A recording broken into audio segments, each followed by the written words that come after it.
out a way that I could use my toy to talk to you, and so I want to know what questions you have.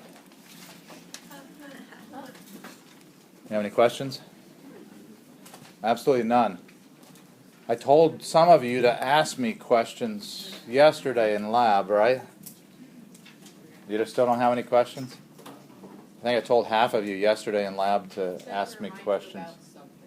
I did. Let's do that first, and then I'll ask you about something else. So today, tomorrow, some of you are going into the lab to look at the things you inoculated yesterday, right? That's what I told you to remind me about, okay? And who has their lab manual with them? Do any of you have your lab manual? Yeah, if you have those, you want to pull them out. If you don't have them, I'm going to tell you to change some of the pictures that are in exercise 18 because the pictures are a little bit misleading. So if you don't have them, I'll draw some pictures here for you. But one of the things that's a little bit confusing when you look at these tubes is the representation for the deeps.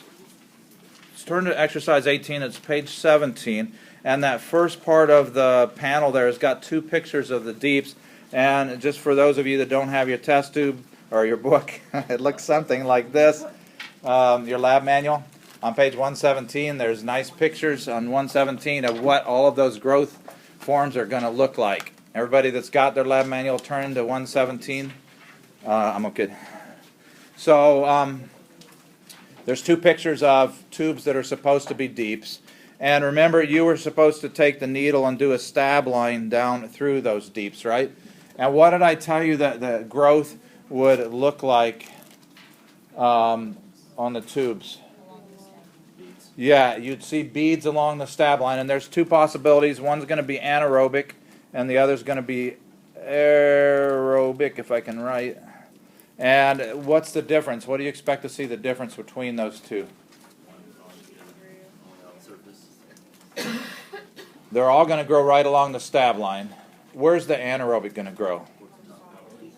Anaerobic, the facultative anaerobe, the term facultative means it can grow anywhere. So you're going to see beads all the way along the stab line if you look close for the facultative one, the anaerobe one. Okay? But the aerobe, where can it grow? It can only grow where there's oxygen. So you're only going to see growth for it right along the top of the stab line, and it won't grow down on below about an inch. Some of them will stop at a half inch, right at the top of the stab line. Okay?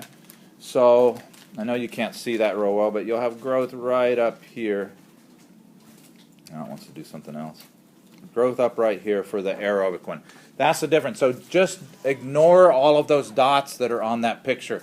Remember, I told you they have to stay at the stab line, right? And if you haven't been in lab yet, this doesn't make sense, but these guys that were in lab yesterday are going to look at these before. So all of them in the deeps have to stay at the stab line. They can't move anywhere else because the agar concentration is too high on the deep media. So you're only going to see growth along the stab line. But that picture makes it look like they can actually move out through the agar. So I just want to clarify that. They can't move through the agar in the deeps. Everybody with me so far? You guys with me so far? Are you in yesterday's lab or this afternoon? So just pay attention, then you'll know what I'm talking about when we get there, all right? And so that's the deeps. It, like I told you yesterday, is to tell you whether they're aerobes or whether they're facultative. This is actually going to help you on your quiz this afternoon if you pay attention. So the next one that's a little bit confusing is the motility agar. And again, for the motility agar, there are two tubes. And those two tubes have some agar in it. But what's the difference, those of you that have been in lab, what's the difference between motility agar and the agar that's in the deeps? There's less agar. The concentration of agar is lower. So what did I tell you growth in the motility agar would look like for that guy that's anaerobic? It would get real hazy. There won't be any colonies along the stab line. It'll kind of just be fuzzy throughout the media, right? Okay. What if they're well, actually, that's not anaerobes. They'll be in the top or bottom depending on that. That's the ones that are motile, right? Everybody go with that? And then what are those that, if they're non-motile, what are they going to look like? They're going to be, again, beaded looking things right along the stab line. And if it's aerobic, it's going to be at the top of the stab line like that again. And if it's anaerobic, I didn't do a fine enough point, but there'll be little tiny colonies right along that stab line. It'll be nice, distinct colonies. And I'll switch my pen color so you can see those colonies that are growing right along the stab line. Okay? So their picture in the book looks like you're going to see a big wide cylinder of growth in the motile one, but you won't see that. Remember yesterday I told you it's very likely you'll say, uh-oh, I didn't get any organism in there, and I told you to grab the uninoculated tube and compare those when you're analyzing those, unless I told the class before you that. So you want to look very, very closely, or you might just think you didn't get any organism. I also think I told you to compare the deep for that organism to the motility auger for that organism. Did I tell you guys that in your lab? I had 2 labs yesterday, and I think I did the same thing, but want to make sure. If they look the same, do you know, is it motile or non-motile?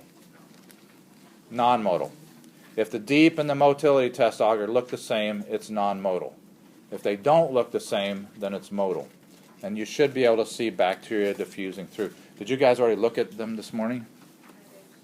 Okay, cool. Let's see. Let me look at that page. There's one other thing I want to tell you.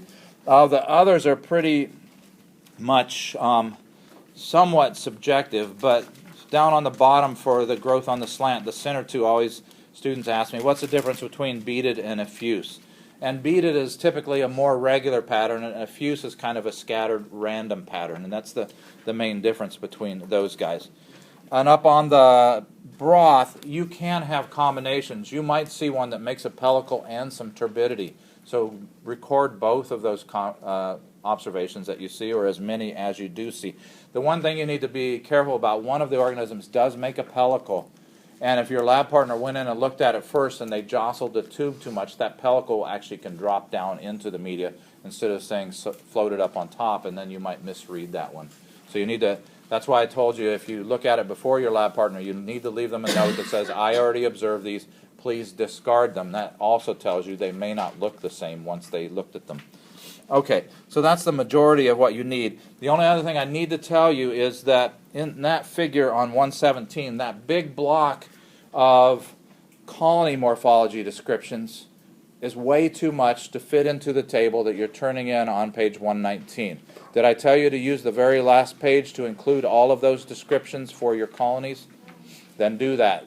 Just put in that column where it says colony morphology, write see back page, and there's a blank page on the back of what you'll be turning in, and there's 8 different descriptions that you should choose for those. I see some confused looks, but some of them are coming from people who haven't been in the lab yet. So you'll take one from each one of those lines. You'll choose one of the shapes that most approaches what you're seeing and list that. You'll take one of the margins that's closest to what you're seeing and list that. You'll take one of the elevations and list that. And you'll take one of the sizes, and size is relative.